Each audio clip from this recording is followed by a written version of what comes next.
Nabuha na kalan. Nag-adik-adik na saga. Unsa to? Sa Nana ko sa ngit-ngit. ngit-ngit sa Pag 2023 na ako nakamata ka ng fuck, I'm in the dark. Like, kailangan ako mabalik sa light. Okay, Dito ko na.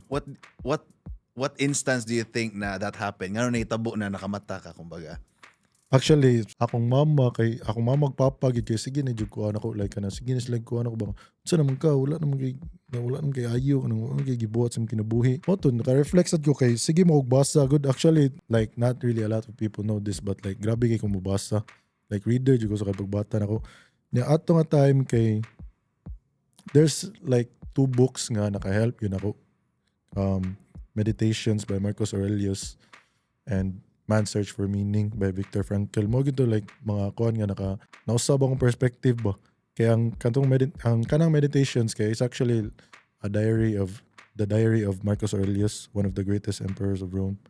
And like nilive gana siya og life nga kanang in accordance to nature but like he was the most powerful person ato nga time but like wala niya gi-act out iyang hedonistic urges ba. So sa akong utok like nabuhat man kay niya nga na siya tanan powerful kay siya.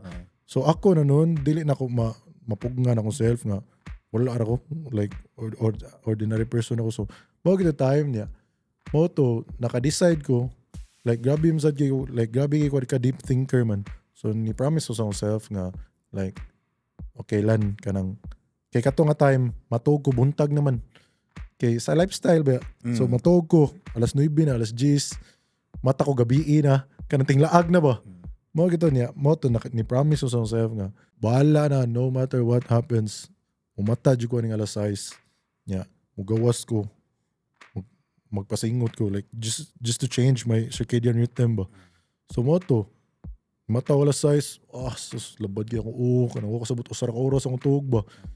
Mo to pero like kato no like ang mga realization ako like nothing's gonna stop me na gid to change kato nga time. So ni mata ko wala size gid gawas ko sa garahe nakaanak ko na mama. Nabuha na kalan. Nag-adik-adik na saga. Nakaanak ko mamay. Nasya ko mamay. Imagine alas 6 na ako sa garahe. Nag-jumping jacks ko. Nag-push up ko. Singot tayo ko sa garahe ba. Wapa ko itugan ako mama. Nabuha na ka. Muna ako bago na kumatay. Nag-exercise ko. Siya pag-sure dia.